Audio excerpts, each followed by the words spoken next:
I know this is pre-follow-up, and that's kind of against the rules to put anything before follow-up in the show deliberately. But John isn't here right now, and so I can get away with it because I say I can. I wanted to tell you guys that I have amended and changed my water routine for when I record. The reason I've done that is because I have now killed Aaron's laptop twice. This is the Mighty Mug, I believe it's called. And what's amazing about it is if I push on it, it doesn't fall over. Yet if I just pick it up, it works no problem. Let me get the mic closer so you can get a... So I can hear the water not spilling on the laptop? Yeah, exactly. So here we go. I'm pushing. Nothing's happening. How amazing is that? And then if I just pick it up, no problem. So yeah, so I just wanted to let you know that my water situation is now better because of underscore David Smith. So I appreciate that. That guy makes everything better. He really does. And you know what else makes everything better? Doing a crossover with Rocket. And so the voice that you hear that is not John Siracusa is a friend of the show, Christina Warren. So Christina, welcome. I'm glad to be here. I feel like I'm not sure if you guys got the good end of the bargain or the bad end, because so John is on Siracusa is on Rocket right now, the podcast I do with Brianna Wu and Simone de Rochefort, and I'm here and I'm super excited, but as are we. Some of the audience members are not. I'm already seeing some hate tweets come through, which is awesome. Send them on forward. Like, seriously, Phil Slip, dude, hate on. God, it's already happening? It's already happening, which is which honestly is awesome. And here's the thing. I mean, like, obviously I don't deal with as much stuff as a lot of women on Twitter. I'm very fortunate. But I have a very thick skin because I've been in the media business for a long time. So honestly, you can hate. I hope the listeners don't hate me. I hope they like me. But if they don't, that's okay, and it's not going to hurt my feelings. Yeah. So we're just doing a little something special. We're like I said, sending John over to Rocket. We have Christina here, which is excellent. And by the way, Rocket is really good. Like, Thank you. I think I keep not saying this in public because I keep thinking I've already said it. And I don't want to like say it like as like a tack on when we're talking about women in tech, because that kind of seems like kind of patronizing. Right. But I really, it is, not only is it very good, not only have I heard every episode, but it has quickly joined one of my top few priority slots in Overcast, that when it comes out, I listen to it usually same day, if not the next day, because it is just one of my favorites. Yep. Well, thank you. I'm super psyched to hear that. We've really enjoyed it. You know, it's been a fun process, and I don't know about Bree, but I know that I totally went into it was like, yeah, we totally want to do an ATP, but with kind of female voices. So thanks you guys for having created accidentally such a great show that we could copy and profit from. I agree with what Marco said, and lest this turn into a 2-hour accidental mutual admiration society, let's start with some follow-up as per usual. So I made... Wait, are we allowed to do follow-up without John? Dude, whatever. He's not here to yell at us. Yeah, I was going to say, like, really? We should go through it in like 30 seconds. I mean, I can complain if you guys need somebody to complain on him and Haw about stuff. I can do that. I'd be curious to hear that. Seriously. So first of all, how many windows do you have open right now, Christina? 1, 2, 3, 4, 5, 6. So only 6. That's okay. You are definitely not a John replacement. No. none of us can be. Yeah, that's just not it. All right, so some quick follow-up. Number 1, the Showbot is apparently not working for the first time in months, and I'm not going to try to diagnose that right now. So John missed that? I know.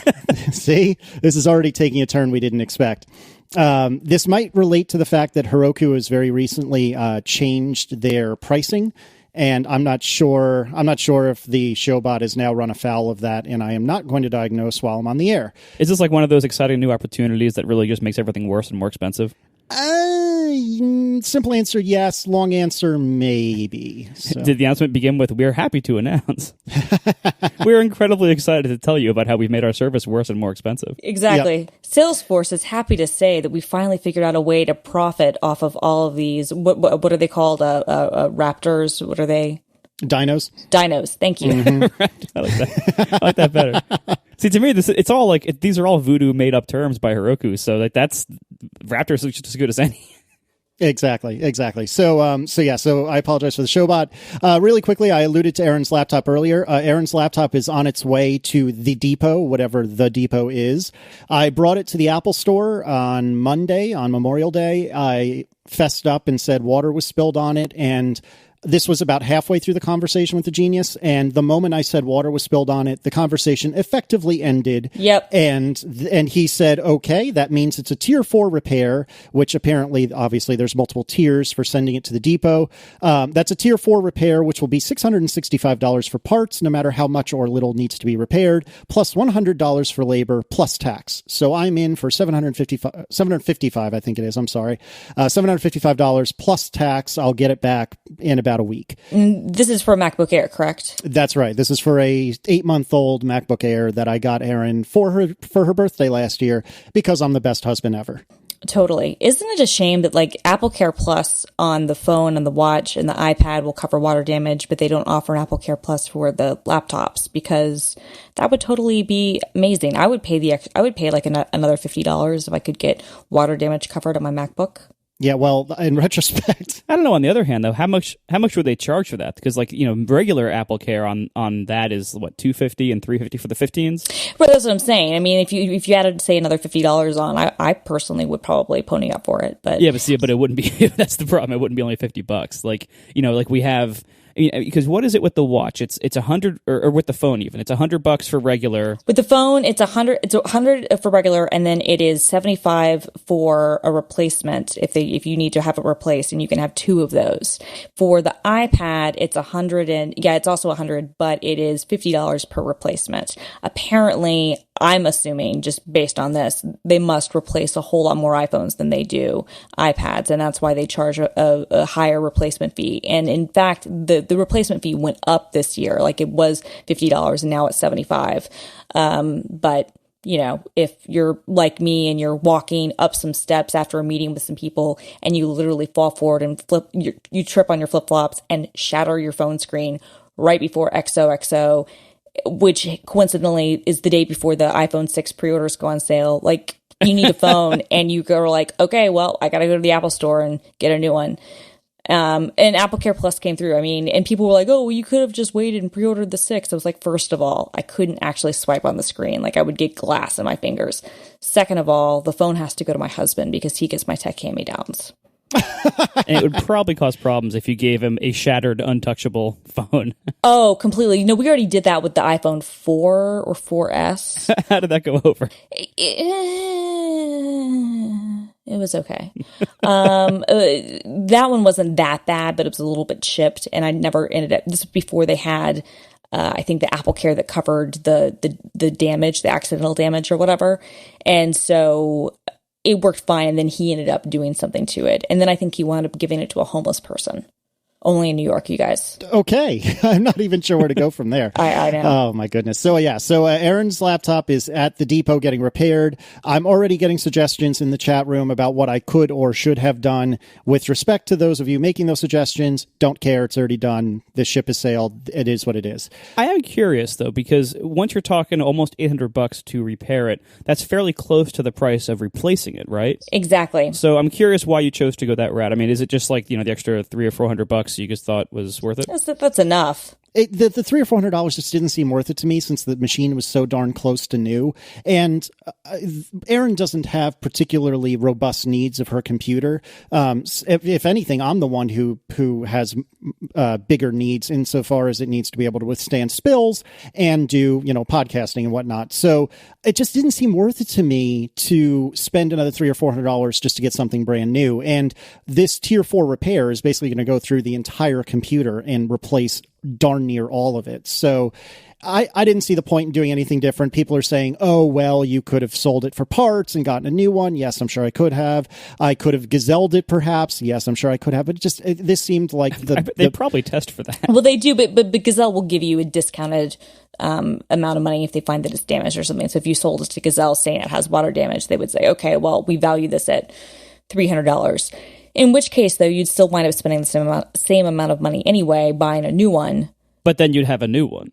Yeah, but I mean, he's basically going to get a new one anyway. Exactly. Well, there are a couple things that so there's you don't have Broadwell, right? Well, that's I was going to say. You are actually correct. The new one would have Broadwell, whereas the 2014 just had Haswell. So, and the new one would also have a warranty that started today. Yeah, that's true. I mean, you could have quarterbacked this differently, no argument, but I just wanted it done and fixed, and this was the most reasonable way in which I felt I could do that without spending $300 that seemed to me to be unnecessary. It is not... It certainly, I would have gotten, or Aaron would have gotten things for that $300, but it wasn't a big enough difference to really justify it, in my personal estimation. You, as in the collective you, may not agree, and that's okay. And we're going to hear about it. No, the thing too is that since I think that they'll be able to just like move all the data over or whatever, I mean that, obviously I'm sure you have an entire time machine backup strategy and all that stuff done. We all have our Synologies. I think we all have the same model, the 1813 Plus. Yep. Mm-hmm. But, you have a whole setup going that way. But even just the process of having to reset everything up again, I think it'll come back with its hard drive and everything intact. I mean, that is probably worth not getting the new machine and having to set it all up again. Exactly. It's just not worth it to me. So that's the way it is. And I'm already getting sick of this follow-up. So let's move on. We got a lot of follow-up about running with your iPhone. And quite honestly, I don't care because nobody really has good answers. So let me, since John isn't here, just say nobody really knows what the hell is going on. And that's basically the end of the meeting. Right. I love that we just got to skip right over this. I actually, just about 15 minutes ago, right before the show, I was, for the first time, running briefly, because I don't run, really? But running briefly, and then walking a lot between the running brieflies, with my watch with no phone. Because I had to fill my green circle for the day. Right. And it's been raining all day, as Christina, being in New York. Yes. Well, it started raining later this afternoon, but it's been gross out regardless. Well, yeah, it's been pouring rain for my entire potential dog walking window that I usually take, which is basically anytime after 4. So I knew I'd be recording this show until almost midnight in all likelihood, so... Sorry, Christina, if you weren't prepared for how long this I'm not sure what he told you. I didn't know it was going to go on that long. I mean, I'm totally cool with that. My husband, who's in his office, like he might get a little. No, he'll be fine. He's got the Plex box and Sonar, which is this amazing torrenting news group app. Do you guys know about Sonar? No. I don't think we're supposed to know about things like that. No, we're probably not supposed to talk about things like this, but it's amazing. It's basically... Right, like Unison. Kind of. It's basically an app that it has a really good interface, a web app that you can connect it to a private torrent tracker or to news groups, which is how we have it set up. And it'll basically find any TV show you want, and it'll find it in whatever quality you want it to do, and then it'll tag it and label it and title it exactly as you want and file it on your NAS or whatever, the way you want it, and then Plex just imports it in, and all of a sudden you have every episode of Keeping Up with the Kardashians ever. True story. So it's kind of sort of popcorn time, but not necessarily about the streaming portion. Exactly, because like it's actually locally downloading it. It's just making it super easy to do. So, for instance, I wanted to watch Keeping Up with the Kardashians, but also we have all of HBO Silicon Valley. And the thing is, we pay for HBO and HBO Go, and I actually have like a subscription to HBO Now, which I know is superfluous, but I got a 6-month subscription for free. So I've got that in addition to the HBO we pay for, which has all the on-demand stuff, but there's just something convenient about having it through one interface. I don't know. How is HBO Now in general?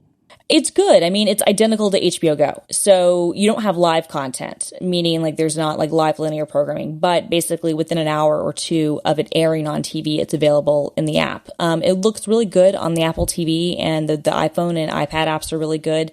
The web interface is good too. HBO Go recently updated their apps to basically look the same, so that's an improvement.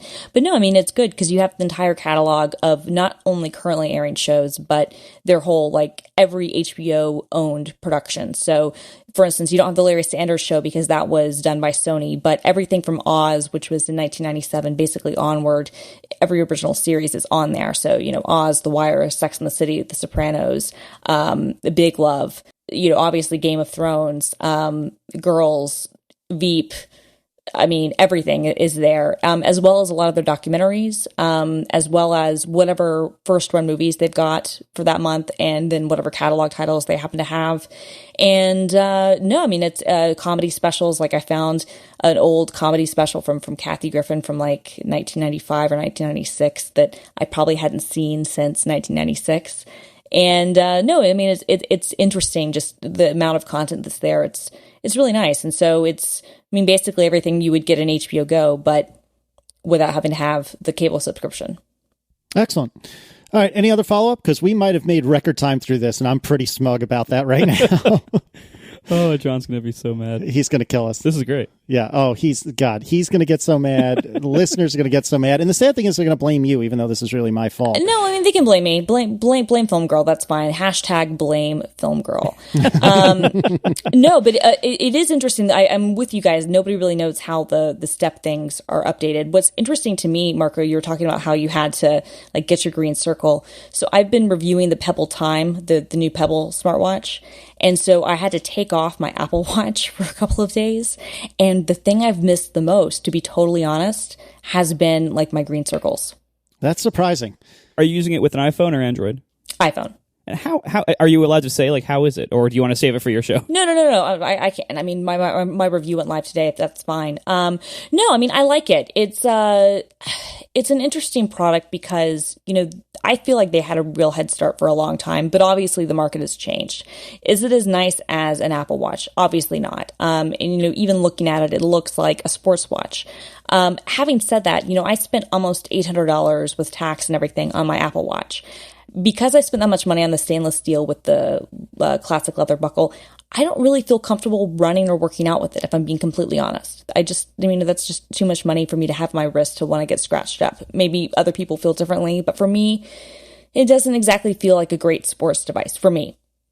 Whereas the Pebble is $200, you know, it's plastic and has an e-paper display and is waterproof and has a really good battery life. And so that's the sort of thing that, like, if I was going out running or working out or whatever, I'd be like, hey, if something happens to this, no big deal. I mean, it basically has taken everything that was good about the Pebble and they've improved upon it. The problem is that for $200, like I gave it, we have this thing, Mashable Choice, which is like a good housekeeping seal of approval or whatever. And I gave it the Mashable Choice. And that doesn't mean that I think it's better than the Apple Watch, because that's not what this means. It just means, would you recommend this to someone? And under the right circumstances, I totally would. I mean, it's a $200 watch that does a really good, job doing what it does. And it actually works fairly well with iOS, although it works better with Android. But the hard thing is, when I say, would you buy this over the Apple Watch, or would you say, don't buy the Apple Watch? Even though my Apple Watch was almost 4 times the cost, it's hard for me to kind of compare them because they are different devices. I feel like at a $350 watch versus $200, I'd still give the edge to the Apple Watch, and that's going to be a different experience and obviously have a different ecosystem. But for the current product, if you're somebody who doesn't care about the looks and you're not as invested in the Apple ecosystem, I think it's certainly a ton better than Android Wear, like light years ahead of Android Wear, even though it's not as flashy or shiny. And it does a lot of the same things that you can do now on an Apple Watch. Now, will that change once WWDC rolls around and kind of the next wave of apps and things like that happen? That could change the conversation. And I certainly worry about the company's longevity, going forward. But it's not a bad product. And especially for a sports watch, which is why I backed it on Kickstarter. A, I like to back the little guys. B, this is going to be something that I use when I ride my bike or I go running. And I don't want to, scratch up the chrome on the stainless steel, Apple Watch. See, I think that's an interesting point to go into a little bit. Like, is there kind of a problem that Apple made the steel watch too nice? Like, to me, like I decided, because I have the same one as you, except for 42, because you have 38, right? Yes. But yeah, so I have the stainless steel 42 with the classic buckle, and I love it. You don't have the modern buckle yet, do you? No, because they're not shipping, and that was why I had to cancel my modern buckle order. Well, I didn't cancel it. I placed a second order, and then canceled my modern buckle order after I got my second order. Yeah, Tiff's Modern Buckle is scheduled to, the whole Modern Buckle watch is scheduled to be here June 4th through 11th. I haven't heard of any times earlier than that for that model. No, that's the early. I didn't even have any date. I just saw June, and I had serious like FOMO. That's fear of missing out for the audience.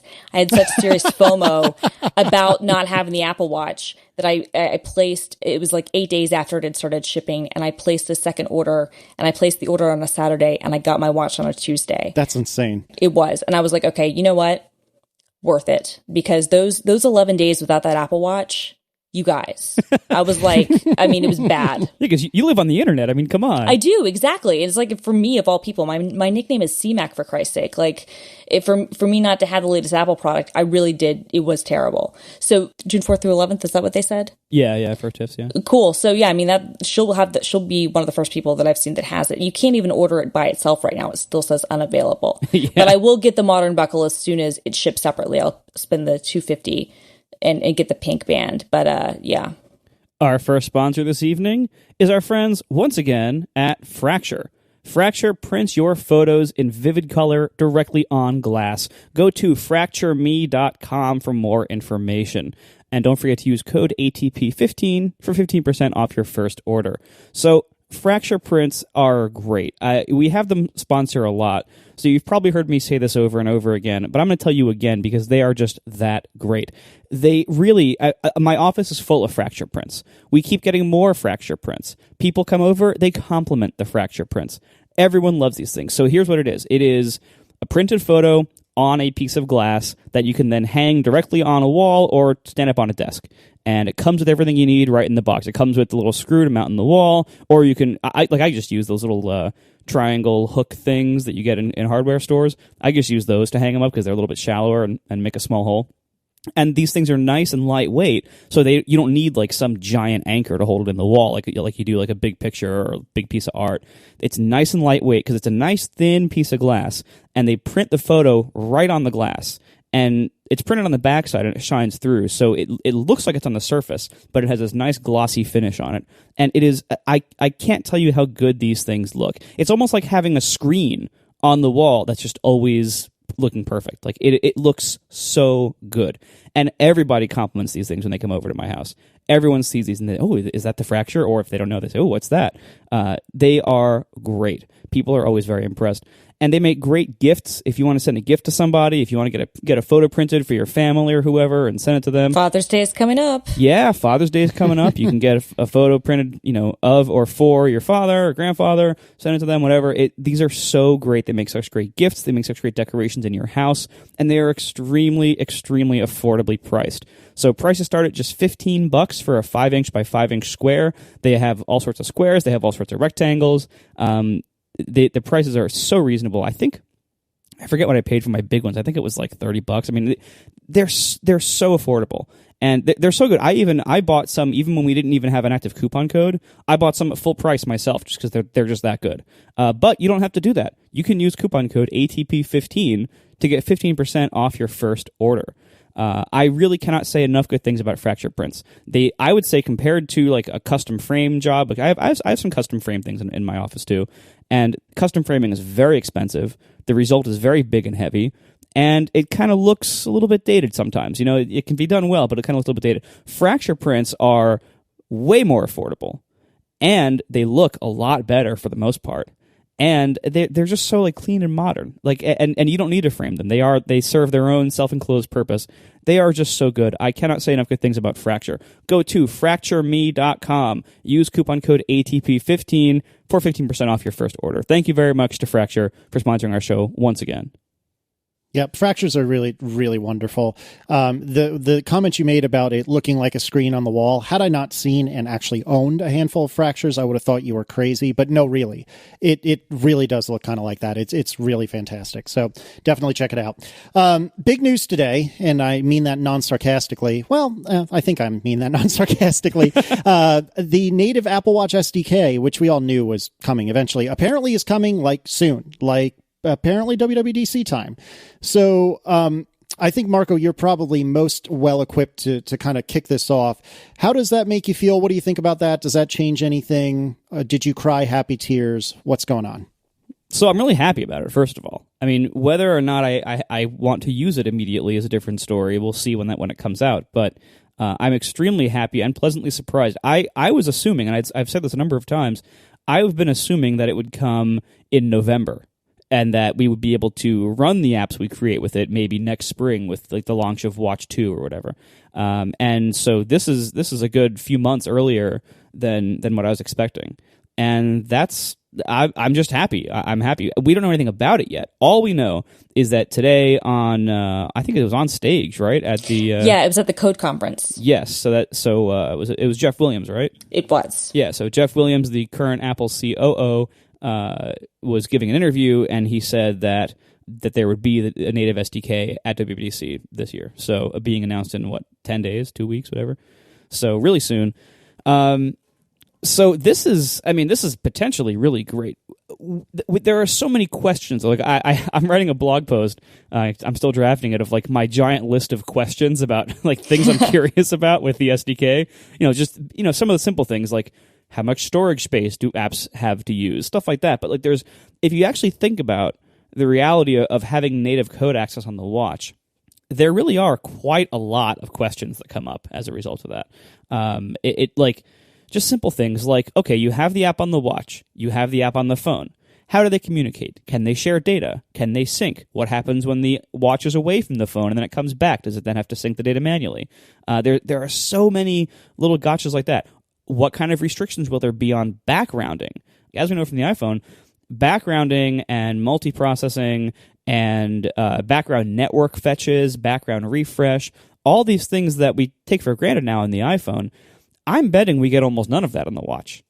Yeah, I mean, for battery alone, I would think that would kind of put the kibosh on a lot of that.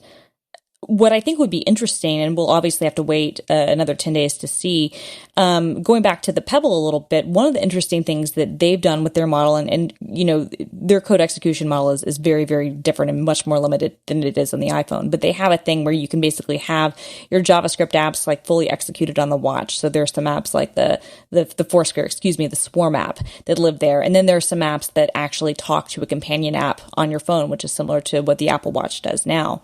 So I think it'll be interesting to see because Pebble has had to deal with some of those same constraints, granted at a much lower scale and with much higher memory constraints. But I think it'll be interesting to see how Apple's philosophy differs from what other people have done, from what other platforms have done, and maybe what they've learned from how those things have worked or haven't worked.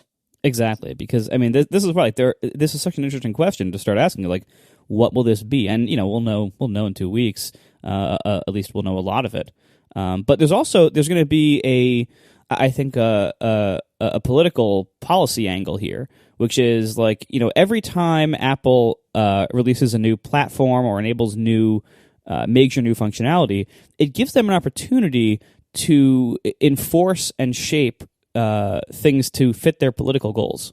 So, for example, like maybe watch apps will be required to be written in Swift for no technical reason, just as a requirement to promote Swift adoption. Maybe certain things, I guarantee you that certain things that are allowed today in iPhone apps won't be allowed in watch apps. And we don't know what those things are yet, but I'm sure there's a list, right? And so like it's going to be interesting. It's going to be possibly a little bit bumpy on the as we get this going, but I think it's going to be really interesting, and I'm just really curious to see. I mean, just basic stuff like the iPhone has there's so much API available on the iPhone. Like there are so many libraries and functions and interface widgets. I mean, do we think it even runs UIKit? I'm guessing it has its own simplified thing. All we know is what WatchKit gives us, but WatchKit is really this like kind of. I'm guessing WatchKit, in a little like separate sandbox it gives us to play in, I'm guessing that has very little to do with the native API. Yeah. Yeah, well, one of the things I've been thinking about, which I think is a kind of ridiculous idea, but an interesting thought exercise, if nothing else, is what if Apple, by way of app review, and you kind of touched on this, Marco, with your political stuff earlier, what if Apple, by way of app review, basically says, well, you don't really need to go native for this, so we're going to reject this, go back to the WatchKit APIs that you have today. And, so for things like Overcast, which this is probably a crummy example, but, Overcast may not absolutely need a native API. So, you know what? Battery life is important to us. Marco, I'm sorry, you're just gonna have to stick to the remote view controller, whatever it is that you have today. We're not going to allow you to use the native APIs because we just don't think you're worthy. I doubt they'd do that, but it's certainly something that they could do if they so desired. Oh, totally. I mean, and like I don't right now. All we know is that they said there's going to be a native SDK, and he mentioned that like games would be possible and sensor access would be possible. So that's great. But my app requires continuous audio playback even when it is not showing on screen. On the iPhones, that's allowed. Will it be allowed on the watch? We don't know. I don't even know. Like, will it even have AV Foundation and Core Audio? Will the watch expose APIs that can play sound to the third-party SDK? And we have absolutely no idea. So it's like there's so many big questions here, right? Like so many big questions, and we won't know really until next week. We have no idea. Yeah, I'm really curious to see where this goes, and I'm wondering how much they allow. Like, so as an example, let's suppose that there is no mechanism, Marco, that you can see wherein you could actually put podcasts onto the watch and play them directly off the watch. So you're limited to the same kind of situation you have today where the phone is the thing actually doing playback. Do you think, just sitting here now, not really knowing anything, do you suspect that you would still reach for a native API and SDK just on account of speed? Or was it actually not that interesting to you if you can't get files onto the device? It is certainly interesting either way because no matter what, I'm sure a native app would be faster to launch, more responsive. I could there are even just a lot of like little annoying limitations about what you can do in the UI with WatchKit. That it would be nice to have more control over that and to have more just more abilities of things you can do because WatchKit is very limited.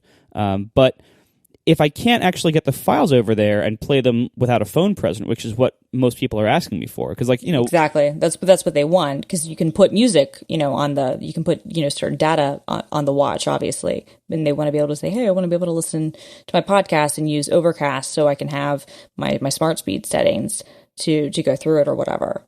Exactly. I mean, and we know from the process of putting the music onto it that it kind of sucks. Like it's kind of slow and clunky and manual. And so I'm right now I have no knowledge of whether or not an Overcast native app on the watch will be possible, whether like technically possible, whether it will be allowed, and whether it will suck or not. I have no information on any of those things. So I can't say right now whether I'm going to make an app.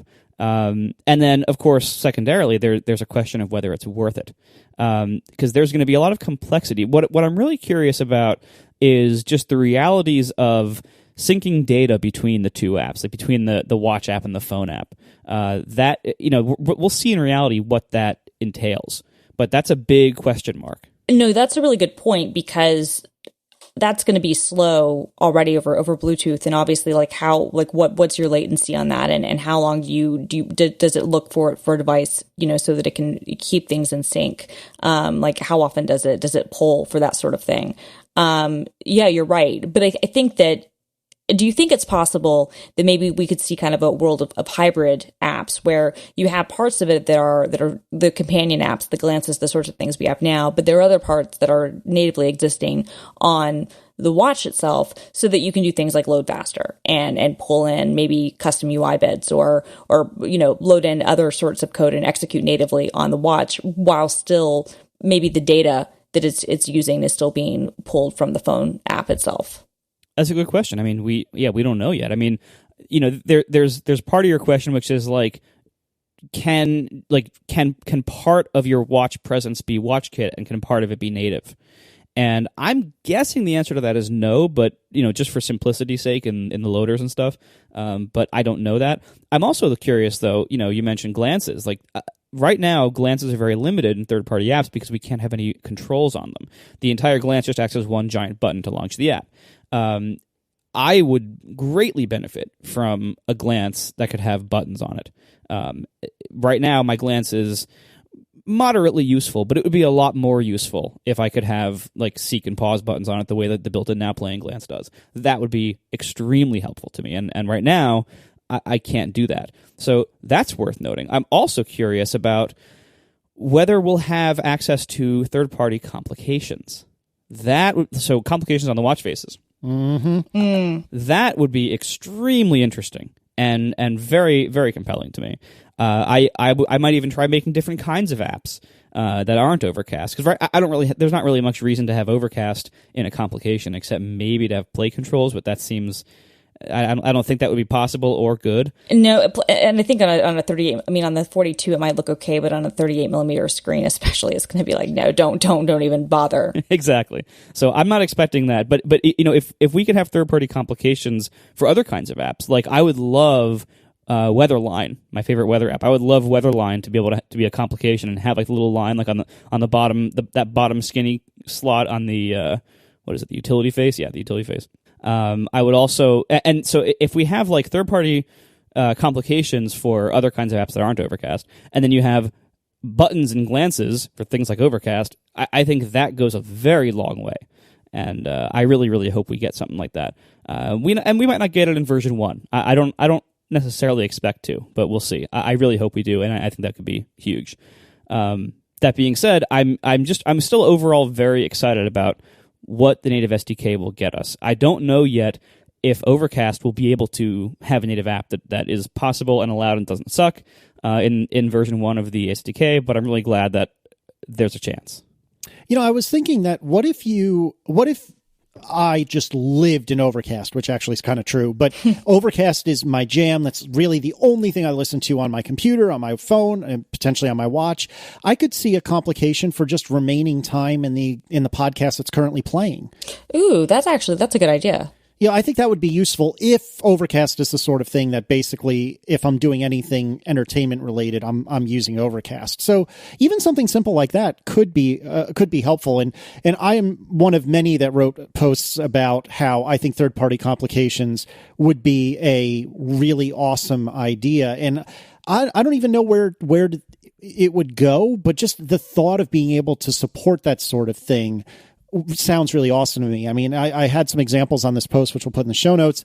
You could have something very simple from E-Trade showing you how well or poorly your portfolio is doing, or maybe just what your next itinerary item is from TripIt, or I don't know, what if you had a Tesla, Marco, and wanted to know your battery status or whatever the case may be, or what's the next delivery arriving at your house, which for most of us is an Apple Watch in 3 months. All sorts of different things, sports scores. Any one of these things could be a reasonably good complication. And Marco, I don't know if there's any terribly awesome ideas for Overcast, but I could see all sorts of really nifty things you could do with complications. And I'm skeptical that'll be part of the API for now, but I do think that it would be really awesome if they existed.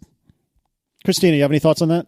Yeah, I mean, I think I would love to see more complications. I think that would be great, especially if Apple can kind of enforce their own UI guidelines. I think that would be tremendous. And really, to me, I think that would be much better than allowing people to submit their own app faces, because that's just going to become a show the way that, third-party keyboards have kind of, become a UI show. So I feel like keep it clean, but having complications would be really great. But just on the fact that there is going to be this preview of an SDK, I'm just excited about that, like you, Marco, mostly because as an end user, I feel like this is the first time we'll really get a chance to see what people can do with this device, because we've been kind of hampered a little bit by it just being, the companion app aspect, the fact that you're having to go through the phone. And I'm really looking forward to, even if it's not a ton of power, even if it's not everything, the fact that the developers will be able to build things and execute directly on the watch, because I've said this before. I mean, I feel like whether the Apple Watch ultimately ends up being a success or a failure is going to live and die based on what apps are out for it. I think the app experience is going to be key. And we haven't, at least I enjoy some of the apps on the Apple Watch, and I really like my Apple Watch, but I haven't had, other than maybe mapping stuff, I haven't had that kind of killer app yet. And I feel like this will be the thing that'll help push that sort of thing forward. Oh, definitely. Right now, it feels like the watch is a really good watch with fun stuff on, like the face, the complications that it has. Like, it's a really good, nice watch. I don't view it as an app platform for much use, just because the apps on it aren't that great, and I use very few of them as a result. It's still a great product to me because I like the rest of what it does. Like I love the timekeeping aspect. I love the faces. I love the complications. I love having the weather on my watch. I love the activity tracking, having all these like easy access to timers and stuff. Like I love the features it already has with no apps installed at all.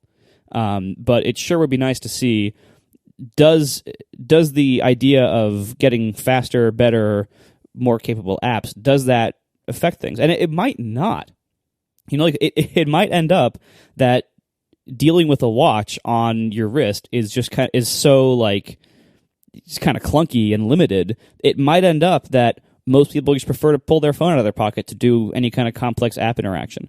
But we don't know that yet, because right now apps on the watch really haven't had a fair chance because WatchKit is so limited and slow.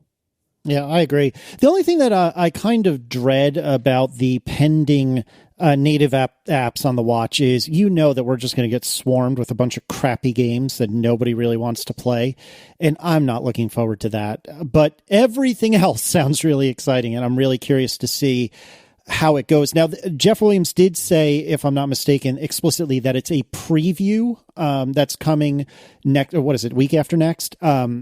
When do you think, guys, and I'll start with Christina, if you were to just, have a guess, when do you think the first native watch apps from third parties will be available in the store? I would say fall. Yeah, I think I agree. I mean, it would follow the iOS beta timeline if they did that. Exactly. And whenever the final Xcode is out, yeah, I would think that it's probably going to be part of iOS 9 and probably whatever the next, Watch OS update is, 1.5 or whatever they call it. We'll add support for native apps, but I figure they'll preview it next week or week after next, and then they will have it rolled out in October-ish. Yeah, that's exactly what I was thinking. Maybe that was said. The chat room is saying maybe they said that, so I missed it if so. But I think that makes the most sense to me for sure. Any other thoughts on native watch apps before we move on? I do worry about battery life long term. Like right now, the watch battery life is great. Like, Christina, what do you think? Is the 38 is significantly worse? Yeah, I mean, it's been good for me, provided I don't have too many apps installed. And that was sort of the thing that I had to get used to. It was like, just install the ones I like and that I use. So I have Overcast, and I have Twitterific, and I have Uber, and there are a couple of others that I have. I don't have a ton of Glances installed, just the ones that I really use, 1Password and a couple of other things. But no, I've actually been really impressed with battery life. But I feel like it could go both ways. Like on the one hand, it could immediately tax the battery more. On the other hand, it's possible that it might be more efficient. Potentially, I don't know if it doesn't have to poll and send stuff back and forth over Bluetooth all the time. I don't know. That's a good point. I hadn't thought about that. But yeah, I guess it depends a lot on like whether apps will be able to do things like background refresh. I think, which I'm guessing the answer is no, but that will have a lot to do with it, I'm sure. Yeah, I'm very curious to see what the limits are on that, because background processing on the iPhone, if you're doing kind of traditional stuff, that's still limited to 10 minutes. Is that correct? On the iPhone, it's even shorter than that now. They change it. They threatened to change it. I think in iOS 7, they threatened to make it so that you could get little time slices, but they wouldn't be contiguous. That caused so many bugs during the betas of, I think it was either 7 or 8. It caused so many bugs and was such a pain that they gave you back your contiguous block, but now instead of 10 minutes, I think it's like 4 minutes or 2. It's that time keeps going down, and so I'm guessing like.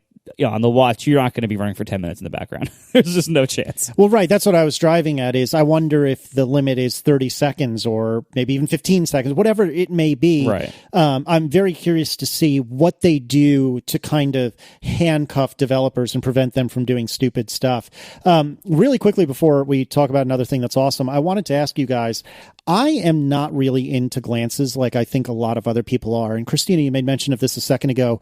I'm looking at my watch right now, and I have I think it's a settings glance where you can do like airplane mode and all that. I have the battery glance, which I'm trying to convince myself to remove because I've not yet once hit power reserve, but I don't know, it still kind of weirds me out that I don't know of any other way to easily look at the battery without adding a complication. Like I wish it was in settings or something. So if I really, really wanted to know, I could figure it out without having to add the glance. But anyway, I have Trip It, which I am only keeping on there for the next few weeks because I'm doing a bit of traveling like WWDC. I have Dark Sky. I have the heart rate in case I want to try to convince it that I'm exercising even when I'm not. And I have the What does that mean? Well, like if I feel like I've run up and down stairs 15 times, my heart is pumping, then I can flip over to the heart rate glance and it'll measure my heart rate, or I can tell it to measure my heart rate. Maybe I'll get a minute of credit. And then my final glance, which was added earlier today, was the WWDC app. But that's it. That's all I have. So let me start again with Christina. What do you have on there? You kind of quickly ran them off, but it blew right by me before I had a chance to add it up in my head. What do you have on there, and are you looking to add or remove any? Yeah, so I try to keep it as minimal as possible. You know, I got rid of stocks. I got rid of a bunch of them that I just kind of wasn't really using. So I have one for the subway from a City Mapper. I have City Mapper on, and that's actually a pretty good watch app, I have to say. They've done a really nice job with it. So I have City Mapper, the battery, and the heart rate. I have Overcast. I have Trip It, but again, that's just mostly for traveling stuff. I don't have it up all the time. Oh, no, I have 1Password. Oh, I have Authy. Sorry. Authy, my two-factor authentication thing. I know 1Password will do that, but Authy is just easier to just have the things that I have the two-factor for. Yeah, I just try to keep mine simple. I mean, it's I have the built-in settings now playing, activity, the battery, which I turned off, but it somehow got turned back on. I got to look into that. And Overcast, and that's it. So the only third-party one I have is Overcast. Interesting. Because to me, like the glances are like OS X Mac dashboard widgets. Totally. You know, like they sit around there not updating themselves until you go to them, and then they're showing old data, and then you have to wait for it to spin and update itself. It's kind of a crappy experience if you actually want to just glance at something because it's not loaded yet. So you have to go see the old stuff and wait, and that's not great. So I don't really care to have more of those than necessary. I also think, you know, but when you're swiping through, it's just like a side-by-side card swiping interaction, and so you can't have a very long list there without it being a little bit unwieldy to navigate through. Right. Yeah, I agree. I feel like it was Federico Vitici, although I may have that wrong, that had said that he had a bunch of glances, like 10 or 15 glances or something like that. And whoever it was, maybe it wasn't Federico, I thought to myself, really? Because I have a fair number of third-party apps on my watch, although I don't use very many, Overcast being one that I use a lot as an example. But I personally don't care for most glances. And not to be corny, but the only time I really want to have a glance is if it's something that I want to just glance at, like Trip It, like what's coming next at WWDC, like my battery life, if I can ever, convince myself to remove it. But things like that where I'm just going to look for a second and then I'm going to move on. And then I'm going to use an app for something like Overcast where I'm going to be going in and out of it, or, maybe I want it up for a while because I'm going to be fiddling with it a lot. And glances just don't really cut it for me. And so I was just curious, and it sounds like we're all kind of the same mind in this one. Well, and also for that kind of like quick glancing and quick launching, complications are better in every way for those things, so like I love having the complications on the face that let me remove a glance and that let me not ever have to go to the home screen, which I hate, to find the app and do something there. Like I love having the complications there. And so I don't know, I'm curious also to just see, like, as the watch software gets updated by Apple, do we get more watch faces? How often do we get a new watch face? Do we get new complications from Apple being added, or do some of the existing watch faces that don't have complications, which is a lot of them, do those gain complications? Did they get updated? Yeah. Yeah, there's so many questions. Do we get a Burberry watch face? Huh? Yeah, like I'm just as excited, because the watch for me is like, half the value or more is the built-in stuff. I'm also just excited to see what software updates bring to the watch from Apple. Yeah, I'm curious to see how it goes. But we should talk about something else that's awesome. So, Marco, take it away. Our second sponsor this week is a longtime sponsor from a long time ago. They are back. It is MailRoute. MailRoute.net/ATP. You know who you want protecting your email? Email nerds who do nothing but email. MailRoute. This is their script. It's right though. I read over this and I'm like, this is all true. So I'm just gonna say it. These guys created the first cloud-based email filtering solution and then sold it to Microsoft. It was so good. Now they are back with the most innovative and effective spam and virus filtering available. MailRoute. Imagine a world without spam, viruses, or bounced email. Imagine the joy of opening your email and seeing only the legit mail that you need with no spam in it. MailRoute wants you to feel this joy, Casey, and everyone else. There's no hardware or software to install or maintain. MailRoute simply receives your mail, sorts it, and delivers it only clean email to your mailbox. As a desktop user, you'll find MailRoute's user interface to be simple and effective. If you're an email admin or IT pro, they've built all their tools with you in mind. They even have an easy API for easy account management. MailRoute's team of email nerds are just sitting around thinking about ways to eliminate spam and viruses so that you don't have to worry about it with your mail server. So I actually use MailRoute, and I've been using it for a while now, at least 6 months, I think, a long time now. And so I very loudly don't use Gmail. And you use Fastmail, right? Yeah, exactly. And I've used Fastmail for years. And one of the most common things I've heard for years from people who are on Gmail or people who have left Gmail is that Gmail has the best spam filtering and that they can't or won't leave Gmail and go to something like Fastmail because the spam filtering isn't as good at Fastmail. I can honestly say, having used Fastmail for years without MailRoute first, Fastmail's spam filtering is good but not great. Ever since I put MailRoute in front of it, it has been great. It has been so good, almost perfect. I have almost no false positives and almost no spam gets through. It is so incredibly good. For a long time I just thought everyone's probably just running Spam Assassin. What could they possibly be doing that's different? And I don't know what they're doing, but it is different and it is better and it just works. And they have a great feature too where they will email you if you want. They'll email you a quarantine notification. Every so often, they'll email you saying, these messages are in your quarantine box, which you don't see in your mailbox. You can go to their site to see it if you want to.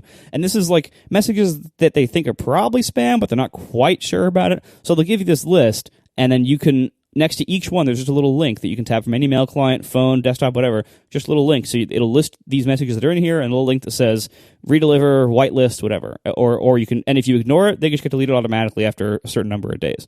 So it's great. So I've had a couple of things that were caught in there that I hit whitelist on them once, and it was never a problem again.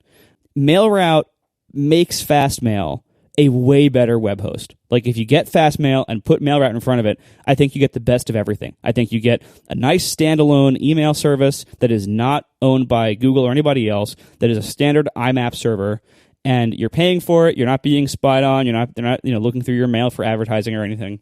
And it's a standard. So, if Fastmail starts to suck, you can go to a different IMAP host or you can host your own. So whatever the case is, whether you use something like Fastmail, whether you host your own server for yourself or for your business, put MailRoute in front of it. I cannot possibly tell you enough how good it is. I use very little myself. Like I was skeptical. Like when I first heard about them years ago, I didn't try it at first because I thought, I can probably get away with just making my spam filters tighter on Fastmail, and I couldn't. And it is different and it is better with it, believe me. So yeah, I am extremely conservative with this sort of stuff, but I'm telling you, I use this and I now recommend it. It is really, really good. So anyway, thank you very much to MailRoute. Go to mailroute.net/ATP. And if you go there, mailroute.net/ATP, you'll not only get a free trial, but you'll get 10% off for the lifetime of your account. This is an incredible deal. That's a great free trial offer. Free trial and 10% off the lifetime of your account. Check it out, mailroute.net/ATP. Remove spam from your life for good. Thanks a lot to MailRoute. All right. So other big news in the last week, on, what was it, Monday, Apple announced that Johnny Ive is Promoretired. Retire-moded. What do we think about that? So the quick recap is they've said that Johnny Ive has been promoted to Chief Design Officer. Is that correct? Yes. Yeah, a newly created position. So he's now in the C-suite, and day-to-day managerial duties have been passed off to 2 lieutenants. Right. And this was all reported by the actor slash humongous geek slash all around awesome person Stephen Fry slash Johnny Ives BFF, who was mentioned I think thrice in the Amazing New Yorker profile. Or maybe he was only mentioned twice. I think that the Chris Martin from Coldplay was mentioned 3 times. Either way, that was one of the things that I learned reading through that amazing profile was how many famous friends Johnny Ive has. Yeah, exactly. So in the Telegraph, which is a British news publication, Stephen Fry wrote this article about how Johnny has been promoted to chief design officer. Like you said, Christina, his couple of lieutenants are going to manage the day-to-day stuff. And among other things, at some point or another, they mentioned that this will allow him more time to travel. So there's a few conflicting thoughts on this, and Renee Ritchie actually had a tweet, which I don't have in front of me, but really, really, really well summarized what the different ideas are. I think he said that the analysts were of the opinion that this was all to dodge having to reveal how much Johnny makes. And what were the other 2 things he said? Do either of you guys remember? Yeah, I think this was Renee, right? Yeah. Yeah, so it was like, analysts, this is too high what he makes. Optimists, this is like, great because it's a promotion or whatever. And then pessimists, he's quitting. Something like that. Right? Yeah, something along those lines. We'll find the tweet and put it in the show notes after the fact. But those are the 3 kind of extremely brief summaries. But I don't know, Marco, how did you feel about this? What was your first reaction when you read this news? First of all, a little intrigued about how they announced this in this article. Yes, and how they buried it. Can we talk about how they buried this? They did this like the early afternoon on a Monday on a holiday, so the market is closed, but also like all the beat reporters are like half drunk. Because nobody's working. Do we know about this from experience, Christina? Yes. I mean, I was one of those people. I was like, I'm not writing this. Whoever's like got like, the Memorial Day duty, they can hit this post. I was like, I'm not stopping my for this. I was like, if Apple's going to bury this like this, I'm certainly not going to stop my festivities to write this news post. Let someone else do it. Exactly. So yeah, it was weird. I think it was interestingly done. Probably well done. If I think it was well done, like as well as it could have been done. Better than a press release, I guess. But you look at this. You read between the lines. When he had that big profile, when was it? Last fall in the New Yorker. Yeah, but it was like February. Something like that. That's fall. So yeah. So yeah, it's a fine fall here in New York in February. So whenever that was, that big profile with him talking about the watch, you really got the impression that he was severely burning out and severely overworked because he does way too much. And it was kind of painful to read at times because you could see the writing on the wall. You could see like this guy can't keep doing this. This is unsustainable. No. I mean, just the fact that he's literally overseeing everything that design touches and having to be involved in all these meetings. I mean, the fact that he's involved just in the new campus. I mean, literally everything. You're right. I mean, for UI, industrial design, hardware, software. It's too much for any person. No matter how young you are, no matter how much you want to do things, like there's only so much you can do. And then also still, he has twin sons and a wife, and like, you got to be a person too, especially if you've got as much money as Johnny Ive has. This is probably the only way that Apple could keep him working at all, because it was either this or burnout and quitting. Yeah, which would be devastating to the company. I mean, whether he's built a big enough team that people could survive without him or not, just the fact that such a huge figurehead left and could potentially go someplace else would be absolutely devastating. Exactly. And that's like, I'm sure this is probably a lot like the Steve situation, where I'm sure he has built up a great team. I'm sure there are people that could take over and that are taking over. So I'm not worried about Apple's future with either a reduced Johnny Ive capacity or if he actually does finally leave at some point. I'm not worried about that future of Apple. I think it will be, like when Steve Jobs left and then passed away. I think it will be different without Johnny, but I think they'll get along fine. Yeah, it won't be the same. There will be new people. There might be some shakeups here and there, but they'll be okay. I hope we get him as long as we can because he seems really good at his job. But when he has to leave the company at some point, I'm not worried for the company's future. No, I'm not either, but I feel like as long as they can, as much time as they can hold out as possible, I think is better for everyone, and for no other reason than for perception. Because like you said, I mean, I think the company will be fine. It'll be different, but it'll be fine. I think that they've gone through enough transitions now where they know how not to do, what happened in 85 or 86. They know how to manage things. But I also think, to a certain degree, I almost wonder like how much we should read in directly to what they're saying he's going to be doing. I mean, handing off day-to-day managerial duties, I think that's actually probably a good thing for someone in his position. Let him have the kind of the final say and be the creative like infusion of the company. Let him kind of be the muse, but let other people deal with the day-to-day bullshit. Because honestly, at his position, I don't know how much of that stuff he should be really responsible for, how much of a micromanager he really needs to be, and how much it should just kind of come from his core vision of saying, this is where we want to go, these are our goals, these are the lines, these are, our values. And if there are certain projects he wants to be really involved in, then help design that. But trust the people that he's hired and that he's mentored to do their jobs. Yeah, I think you're right. This does overall feel like he's going from a position of having a lot of work and way too much of it to a position of having less direct involvement. For somebody like Johnny Ive, if anybody has ever worked with an artist before, a creative artist like this, it is very hard for creative artists to be managing people all day and to be working in the same place for a very, very long time. That's a very hard thing for most creative people that I've ever known to do. And so if he's going to keep working there, I think he needs both less of the kind of work he doesn't care that much about, like managing things, and also does he really need to be that involved in making the next 15-inch MacBook Pro? Right. Making the next iMac. Does he care that much? Probably not. Do you really need Johnny Ive's genius to say, make the next Airport Extreme thinner?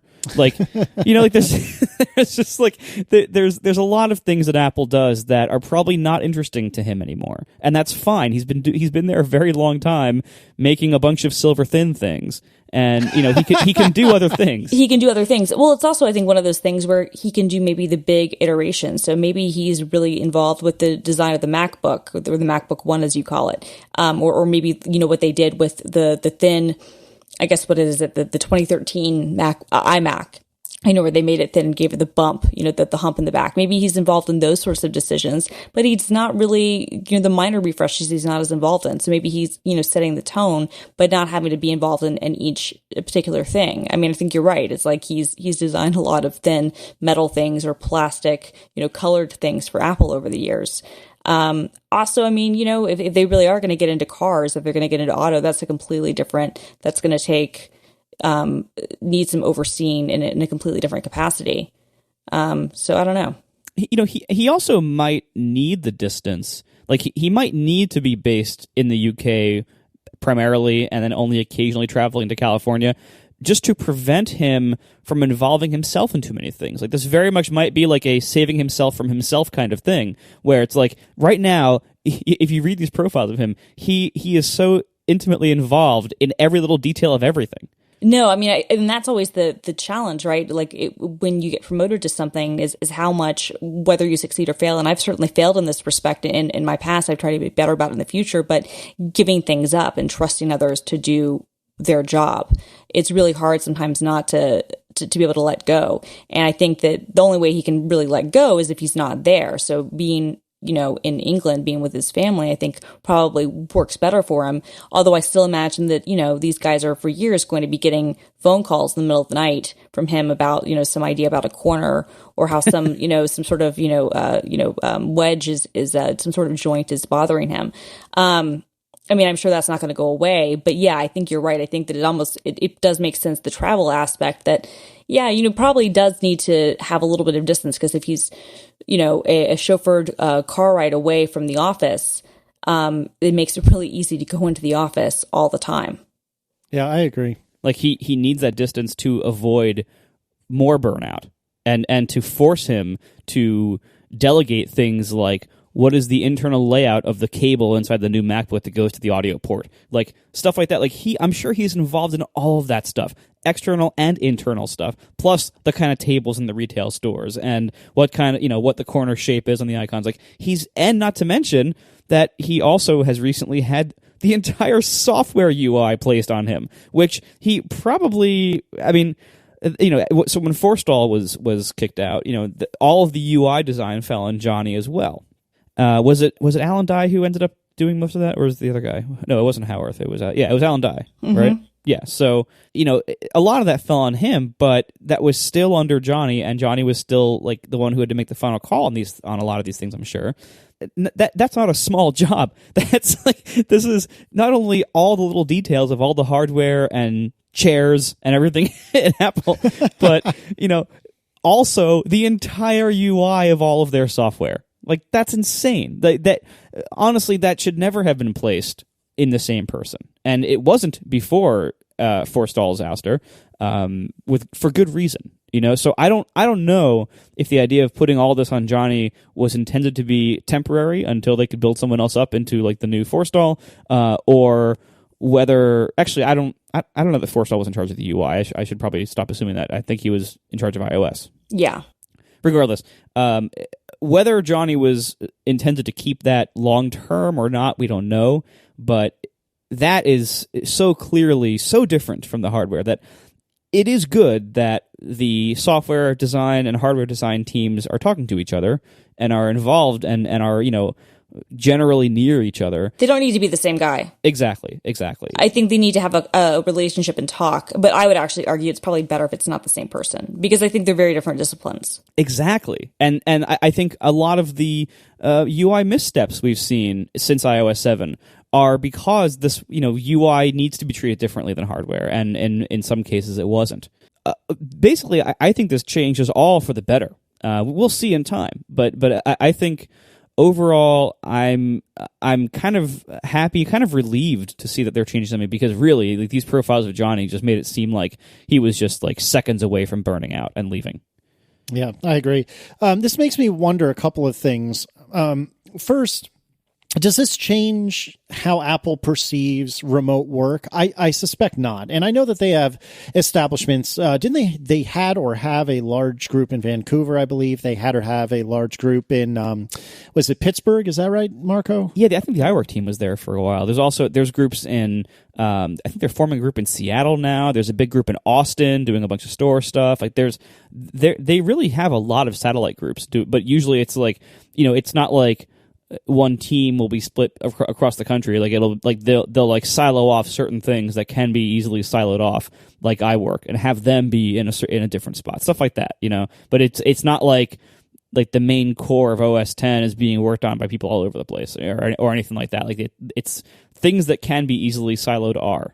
Right. And this is me reaching a bit, but, I see all these news reports about how San Francisco has gone from unaffordable to, and that combined with Johnny moving, 8 hours away. Granted, Johnny is a very unique and special snowflake, and I do not mean that sarcastically. So he gets a buy where other people wouldn't. He can go anywhere. He could be in Antarctica and they would make it work. Right. But nevertheless, it makes me wonder, is this going to potentially help open the door to splitting an individual team across multiple geographic locales? I don't know. I know a couple of people who work on teams where they are remote and the rest of their team is in Cupertino. But most people, I think that Apple is one of those companies that would prefer people to work together, especially if you're in the same department. I would agree with you more if they weren't spending as much as they're spending on their new campus.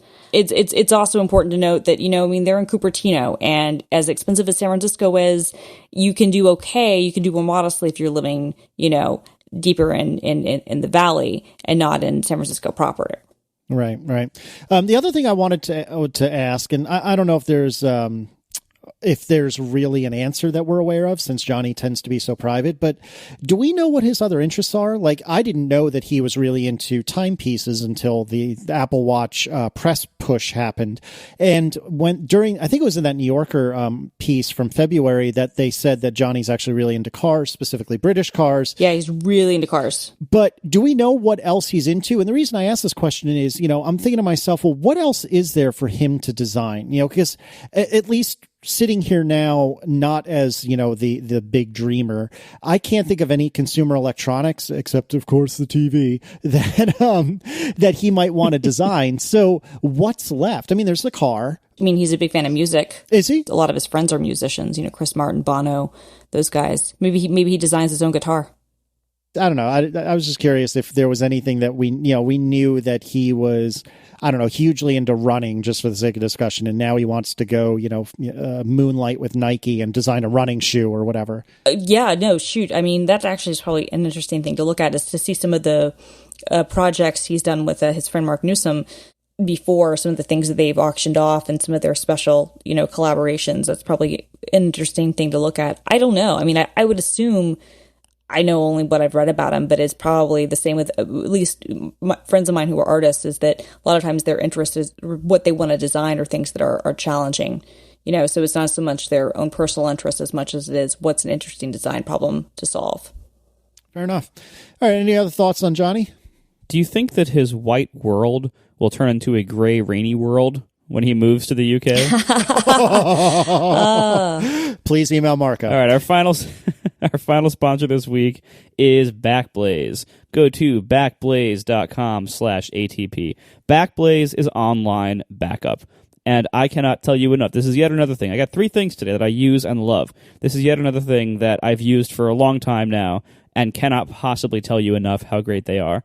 Backblaze.com/ATP. So Backblaze, it's online backup. It's unlimited space. It is exactly how it sounds. There's no gimmick here. There's no add-ons. It's just unlimited space, unthrottled speed. You can upload things to it as quickly as you can, or as quickly as you choose to. All of that for just $5 a month per computer. And so for most people, that's $5 a month. And I cannot possibly tell you how good this is. I have tried other online backup solutions. Backblaze has always worked the best for me. We now have 3 computers in our house using it. I got mine, I got my wife's, and I got my Mac Mini server. All of these things backing up to Backblaze. We have, between all 3 of those, I think something like 5 or 6 terabytes of data backed up. And it's fine. I mean, we pay $5 a month per computer, and that's it. Their app is great. It runs native on both Windows and Mac. So that means there's no Java or anything. There's no slow runtimes or weird heap limits that you hit or anything like that. It is native code running. It was founded by ex-Apple engineers. They're actually very good citizens on the Mac as well. They're always updated to the latest OS. They had the dark mode icon for Yosemite. They had that immediately. I've never had Backblaze break during an OS update. I've never had it be we're not compatible with this version yet. No, they're always compatible as soon as it's ready. It's been great for me. I cannot possibly tell you how good it is, but I'm going to try. So they have over 150 petabytes of data backed up total. They've restored over 10 billion files for their customers. The backups work. They work well. And one of the cool things is you can access your data that you've backed up to Backblaze with their iPhone or Android apps.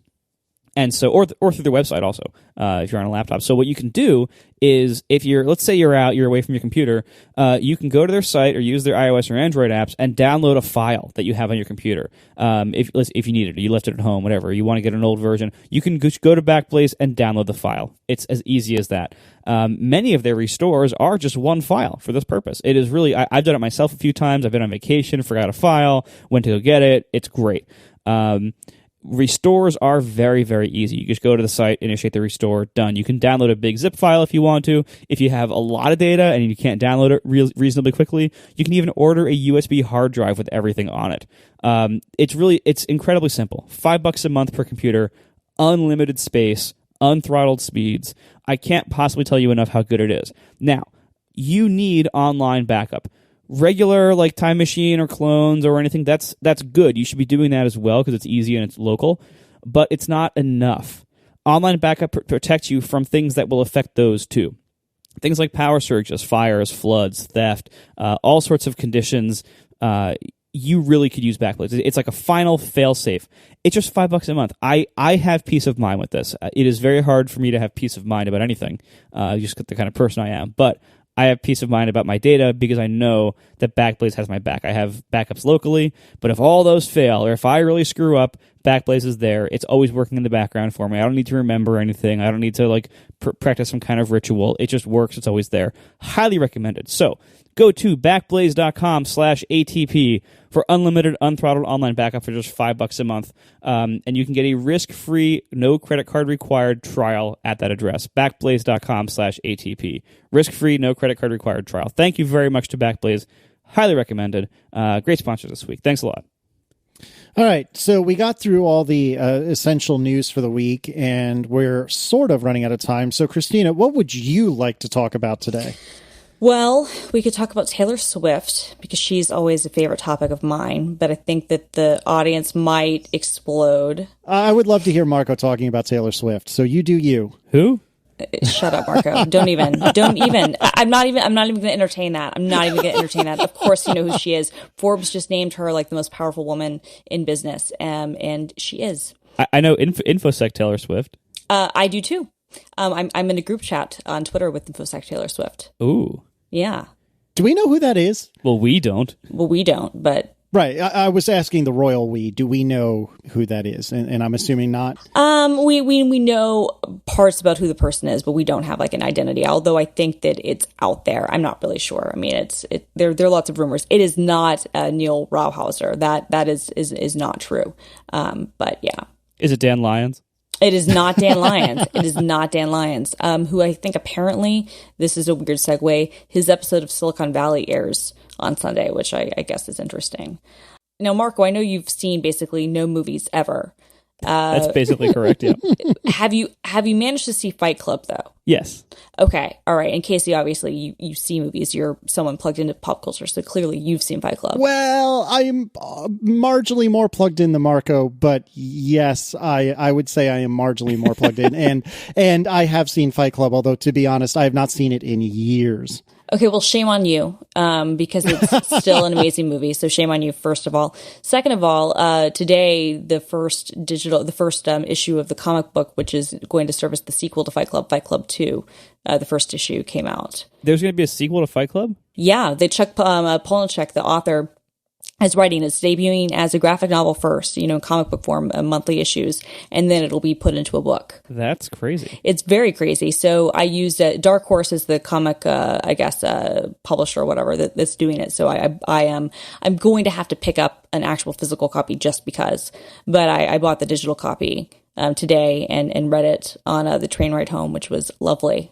But it's kind of cool, though, to think about, like, I was thinking about how much tech has changed and how much my life has changed when I saw Fight Club in the movie theater when I was 16 in 99, yeah. On a date with the boy, or he was a man, actually. He was, like, 6 years older than me. Is that legal? Oh, goodness. In Georgia, yeah. This is taking a turn, kids. No, in Georgia it was. Yeah, in Georgia the age of consent is 16, so yeah, we were fine. Oh, God. So it's creepy, but legal. Creepy but legal. He was older than my sister, but here's where we were screwed up. I told him I was a year older than I was. He told me he was a year younger than he was. So we both thought we were like lying, but like about everything. Oh, it's perfect. It was an on again, off again dramatic relationship. He then broke up with me the final time over voicemail while he owed me $300 because that's a winner, folks. Yikes. Yeah, it's fine. I saw Fight Club in the theater with him though, and when I think about like 16-year-old me versus like 32-year-old me, just how much has changed in the world, but the core message of the film still resonates. It's really interesting. I don't know. So is there a way to discuss the premise of Fight Club 2 without spoiling Fight Club 1? Yeah. And if not, we can just sound the spoiler horn and people can get over it. Honestly, I think we just sound the spoiler horn. The movie came out in 1999. Yeah. Like, honestly, like Rosebud is the name of the sled. Like, I'm sorry. Like, there's certain things, like, whatever. Well, I think the simple threshold is, if I've seen it it's safe to spoil. Right, I agree. I was going to say, if Marco has seen it, it's like... Well, if both of us have seen it, exactly. I mean, at that point, you have no excuses anymore. And well, also our audience, I got to think, like, this is the sort of audience, like, you've seen Fight Club. Like, it's one of those movies. But, I mean, the idea is basically that it's 10 years after the events of Fight Club and, like, what's happened. And it's, like, basically Tyler comes back. Tyler being the narrator's kind of split personality who's an anarchist. And I just read the first issue because that's all that's out. But it's good. It's cool. It's interesting that a sequel is happening and that's happening in comic book form. And he's also writing the screenplay for Lullaby, I guess, the adaptations of one of his other books. And writing the graphic novel really helped him writing the screenplay, adapting his own work. So, because he came into our office last week. That's my way of humble bragging about that. And I, of course, fangirled the frack out. Like, I was such a freaking fangirl. Like, I couldn't even stand it. And I was the only one who asked, like, a fan question. And he seemed almost relieved because everybody else was asking questions like, oh, well, what do you think about this? And like, more existential, like, writery questions. And I was like, what is the deal with the Invisible Monsters movie? Is it ever going to happen? He's like, I don't know. And we had a long talk about it. And I was like, this is amazing. And then I made things very awkward because I forgot my paper books. So I had him sign using a paint app. I had him sign a book cover on my iPad. And he was very confused by the whole process.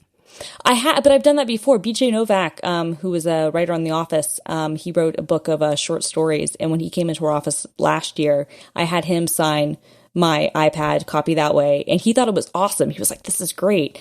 Chuck Palahniuk, not so much. But I do have like his finger, written, like digitally signed covers to my books. And then because I'm a super nerd, you guys will be the only people who appreciate this. So basically what I do is I take like a screenshot of the cover on the Kindle and then used a paint program to get rid of some of the superfluous like page marks. And then used the paint program with the, a pen sort of thing to sign. Save that as a PDF or a PNG. And then open up hack the Amazon, the Kindle DRM so that it's like the pure like AZW file or whatever. And then switch out the cover image that is included in the file with the cover image that has the autograph on it.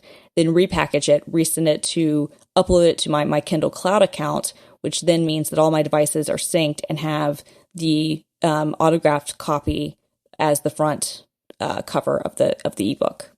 That is a stunning amount of work to go through, where, with respect, you could have brought a physical book and a Sharpie, and it probably would have done the trick. Well, here's the thing. First of all, yes. And if I'd remembered my first edition of Invisible Monsters, the world would be better, and I would feel more comfortable. But that didn't happen. And I wasn't about to buy another print book that I don't have room for in my apartment because I do live in New York, keep in mind. And my DVDs are taking up all my space. They're my children. I'm not getting rid of them. But the books can burn, but the DVDs are the discs, the DVDs and Blu-rays are never dying. Well, you could upload them, use a paint program to remove their covers, put them on your cloud account, have them sync over to your devices. I know. Well, but this way it's just cool to like see the autographed thing. Like anytime I go through my Kindle library, like I see the autographed cover. That's what I'm saying. I mean, it was a pain in the ass, but after I did it one time, I was like, well, that's that big of a deal. I could script it if I wanted to. It could be an app that dozens of us, like in history, could use. Dozens of us. Dozens of us. That's awesome. All right. So you said the Fight Club 2, it's happening monthly. Yeah. That's the story. Okay. And you're getting it on which app on your iDevices? Dark Horse makes an app. So it's not part of Comicology. They're one of the big holdouts. So you just Dark Horse Digital. And then I'm also, this is going to be one that I'm going to have to find a comic book store that is still open when I leave the office, which are words I never thought I would say as an adult married person. I never thought we'd hear this on our show either. Right? Merlin and Moises are just rolling in excitement right now that somehow this is probably an elaborate troll on their part to get Marco and I to talk about comics. This took a turn I didn't expect. I mean, look, it was this, or we could have a very in-depth discussion about Taylor Swift, but I don't want to. I feel like you guys would make fun of her too much, and I'm just really not prepared to deal with that. Well, the reality is I have absolutely nothing bad to say about her because I have no idea about anything she does. Like, because she's, and not because like I'm like willfully avoiding her. No, I understand. Because I am that oblivious to what goes on in modern life. She's amazing, and that's all you need to know. She's incredible. She's our generation's Joni Mitchell. I'm not saying that she's as good as Joni at all. I'm saying she's basically our Joni, and damn it, that's fine. Louis Mantia, I had this discussion at XOXO, and then proceeded to drunkenly run around the Panic's offices and get people to tell us how they pronounce GIF. Everyone said GIF except for Cable, which I took as a partial victory, but no, I lost. I lost that war. Wait, you're a GIF person? I am a GIF person. All right, well, that wraps up the show for this week. Thanks lots to our 3 sponsors this week, Fracture, Mail Route, and Backblaze. And Christina, since you aren't mentioned in the song, where can people find you? So you can find me on Twitter at film_girl or Jurl. Oh, God. Oh my! You can find me at Mashable, where I'm a senior tech correspondent, which basically just means I do periscopes and stuff, and occasionally write reviews. And you can listen to me on Rocket podcast that also airs live at this time, with the fabulous Brianna Wu and Simone de Rochefort, as well as a podcast called Overtired that I do with the amazing and totally geektastic Brett Terpstra. And that podcast, you guys, the tagline is actually pretty brilliant. It's from Objective-C to the OC, from Swift to Taylor Swift. Nice. So ridiculous. That's seriously our tagline on our show. That's pretty awesome. And we should point out that in case it wasn't clear, and in case you missed the beginning, our dear friend John Siracusa has been the guest on Rocket for this week. So we will put links to that episode in the show notes. He'll be back. Everything's going back to normal next week. But you should definitely check out John on Rocket. I am genuinely excited. I can't wait to hear. Oh, I don't even want to think about how that's going to go, because I'm sure it's going to be. Simone and John, I'm really looking forward to that meeting of that culture clash. I'm super excited. I kind of hope that he found a way to do follow-up on your show. Oh, goodness. All right. Well, thank you so much, Christina. Now the show is over.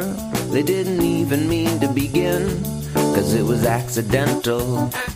Oh, it was accidental. John didn't do any research. Marco and Casey wouldn't let him, 'cause it was accidental. Oh, it was accidental. And you can find the show notes at atp.fm. And if you're into Twitter, you can follow them at CASEYLISS. So that's Casey Liss, MARCOARMENT, Marco Arment, SIRAC, USA Syracuse. It's accidental. They didn't mean to. Accidental. Tech podcast so long. Now here's the real question for you, Marco. How do you take your chili? I shouldn't answer this. Isn't that like an Ohio thing? Like there's like Ohio, the Cincinnati styles of chili and like other styles of chili. Wait, yeah. What are the options? What are available options for how you take a chili? Well, okay. I should clarify first of all that I like turkey bacon. Not in my chili, but just in general, I like turkey bacon. More than pig bacon? Yes. Weird. I quit the show. Right. And so this is why when I shouldn't be asked about foods that people hold dear. Like bacon? No, I'm not really. I don't care anything about like that sort of thing. I'm just saying, like, aren't there like in Ohio? Isn't there like an Ohio way of Cincinnati way of having chili where like it's like on top of spaghetti and like there's all sorts of like weird stuff on it where it's like a different sort of meal than like here chili is like in a bowl. Well, I think that's mostly Cincinnati and where I've never actually been. Okay. Okay. Well, never mind. Right. This concludes Christina's knowledge of the state of Ohio. No, in Columbus is much more about the ranch dressing, which I think that it's traveled further now. But now, like, if you go to Columbus, like whenever I'd go home and visit my mom when she lived there still, I would always be surprised in restaurants by like how, first of all, everything you got was tremendous. Like by New York standards, by any standards, any food you ordered, any drink you ordered, the drinks would come in like these 40-ounce plastic diner cups, like just regular drinks, water, anything would come in like the biggest things possible. And everything would be covered in ranch dressing. If you ordered something that included dressing, like I ordered a on my last visit there before she moved out, I ordered a like Greek salad wrap or something, and the wrap, like, it was like the Steve Jobs iPod dropping the fish tank story. There was no air in the wrap. Every gap was filled with dressing. So like I bit into it, and the bottom fell out, and just like dressing just poured out. Like it was, oh my god, it was crazy. So to answer your original question, I have not had a lot of different kinds of chili. The chili I've had, I like, but I don't have a strong opinion on it. And one of my favorite chilies is actually vegetarian. So I also like turkey bacon. So I'm sorry. I can't get over that you prefer turkey bacon to pig bacon. This is a genuine travesty in my world. Not all turkey bacon. I've had a lot of, like, most of the turkey bacon varieties I have tried have been awful. But the Oscar Mayer one is really good. God, my world is upside down. Having Christina on the show, no big deal. Right, but Marco eating turkey bacon. Oh, unacceptable. That's bizarre. Oh, yeah, we're gonna get way more nasty feedback on that. As you should, frankly. I mean, because like, how can you even call it a bacon if it's from a turkey and not from a pig? I mean, what the hell? Like, pork is what. I don't know. See, now you've pissed off both of us. I hope you're happy. I think I'm going to have like some shells and cheese or something to get over this, Casey. You know, I have a recommendation for you if you'd like to know. Yes. Well, I'm a big fan of I think it's Amy's canned chili. It's like I think it's even vegan. It's a canned chili that it's definitely vegetarian, and I like it. I don't like chili in a can. It works great. It's a great kind of food for cans. It's great to have like in the cabinet for when it's snowing and you don't want to go out and get lunch or whatever. It's great. But I'm not a huge fan of eating canned meat. That seems wrong to me. I don't like to do that. So vegetable chili is great for that. Now in the mac and cheese discussion, Casey, I think Mike's description of it was accurate. Oh, I would agree with that, actually. However, I agree that it does taste good for a certain definition of good. It is total plastic garbage. Right. But it is good plastic garbage. I can agree with that. Yeah, no, that's fine. I like it. I have to admit, my favorite mac and cheese in the entire world is just the Kraft Blue Box. Yeah, see, I've had the Kraft Blue Box very recently, in the last couple of weeks, maybe month.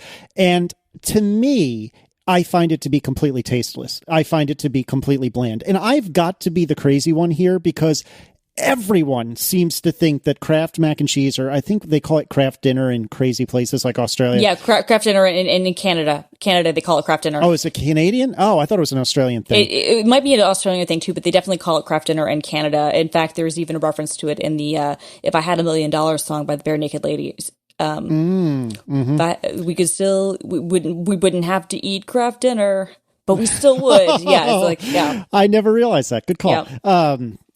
Yeah. So a lot of people, or most people, swear that Kraft dinner is where it's at. I find it to be completely bland. Really? You didn't grow up eating it as a kid? Because as a kid, like, that was what I grew up eating. I loved it. I still love it. Like, it is my favorite. Like, Easy Mac is the Kraft dinner sort of variant, although, it's Easy Mac, so it's really not as good or whatever. Well, let me be clear. I will eat the shit out of some Kraft dinner. I'm just saying, if I had a choice, I would definitely take Velveeta. The Velveeta. You would do the shells and cheese. Yeah, I would definitely do the Kraft dinner over the shells and cheese, although I'll do both. I mean, I have no problem with either one.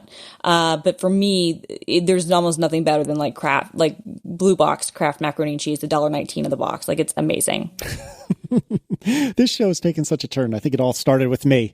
It really has. I mean, and whenever I say this, people like get horrified, and I'm like, yeah, I have the palate of a 6-year-old. It's fine. Well, hey, that stuff is good. I mean, it is good, right? Like so we now make macaroni and cheese for our 3-year-old on a semi-regular basis. We get like the fancy organic Annie's whatever, but it's basically the same thing, And I always snack out of the pot after I've made it because it's really good when it's fresh.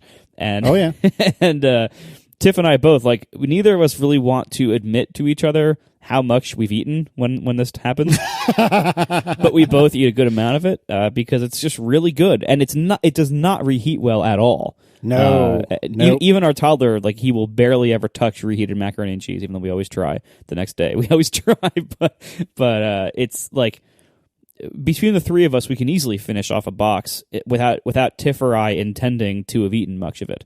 Like, because Adam can eat about half a box already, which is impressive for somebody who's 3 and like 30 pounds or something. So that's pretty good. But it's so good. Yeah. And if you put hot dogs in it. Oh yeah, as a kid, yeah. I mean, he doesn't eat them yet, but I have definitely. Not only did I do that a lot as a kid, but I have had that meal as an adult for dinner before. Oh, I'm not judging you on that one. I had that for Thanksgiving one year. Like, Nice. I don't do Thanksgiving food, so like my dad always makes me a steak every year, and then I have like the different type of mashed potatoes because I don't like the mashed potato casserole, and like I'm the pain in the ass child that has to have different dinner. And when I was little, my parents thought I'd just grow out of it, so they would like be satisfied with me eating bread and cranberry sauce. And then as I got older, they were like, "This is getting stupid. We'll just make you a steak." But one year, I went to visit my then boyfriend and his family in Seattle, and he made me mac and cheese with hot dogs cut up in it, and it was amazing. That and wine, and like the rest of the family just kind of looked at me. They're like, "Yeah, great girl you got there, Eric." You had mac and cheese with hot dogs and wine? Yeah, That's awesome. right. That was my Thanksgiving. That is pretty ridiculous. Oh, that is fantastic. Well, yeah, with Thanksgiving, like the turkey, like filling up on turkey is kind of an amateur move on Thanksgiving because usually everything else that you have on Thanksgiving is better than the turkey. Even if you have really good turkey, it just so happens that side dishes on Thanksgiving are amazing, and most people don't have really good turkey, so it's even worse.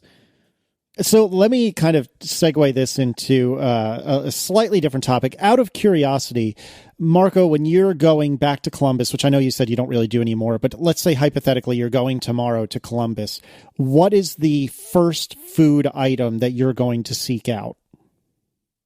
Do I have to eat anything while I'm there?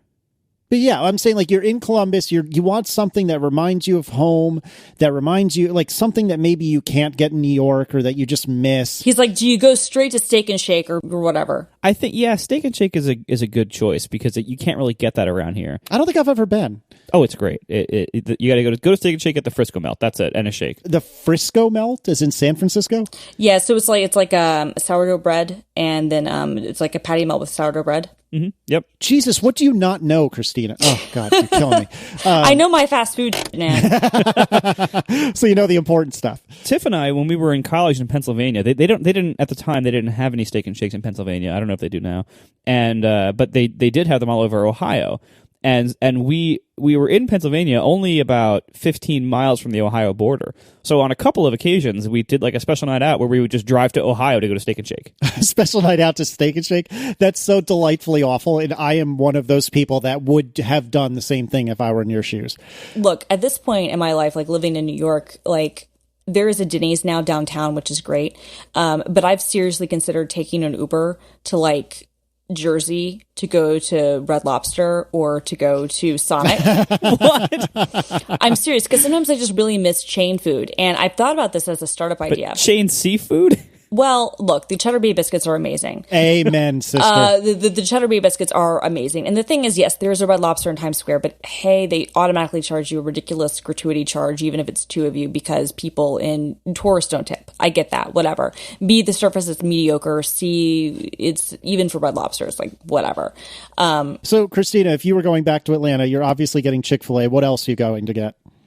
I love Arby's. So Chick-fil-A is the first one. Arby's. Sonic sometimes, because like they have the tater tots. Oh, I love Sonic.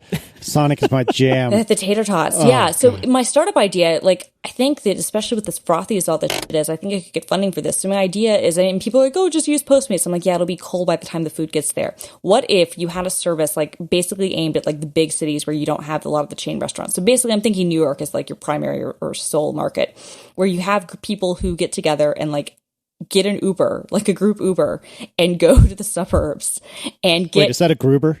Basically, get a Gruber and go to a fast food place, eat, and then come back. And like you split the cost of the ride with everyone. I would so rock that. I would definitely do it. Like, I mean, you know, you have a car, Marco, so for you, you're like, whatever, I can just go someplace. But for like those of us who don't have cars and who live in the city or in Brooklyn, who sometimes want, you know, the finer things in life, like going to New Jersey on your own for like a fast food expedition is silly. And yes, one time I did take the Staten Island ferry to get a Dairy Queen. I'm only partially embarrassed by that. And now there's one in Union Square, so that I'd never have to do it again. But like if I didn't have to do those things, if I could just go to like the suburbs, like with a group of people and eat my Arby's, or well, now there's a Denny's in Five Eyes, so I don't have to do that. But you know, but go to like my chain restaurants. Like, I would love that. Yeah. See, if I'm going, so for me, home is New York. It's the New York area, maybe not New York City specifically, but I went to high school in Western Connecticut. My parents are from Mount Vernon and Newburgh, which is upstate, no matter how you slice it to you guys.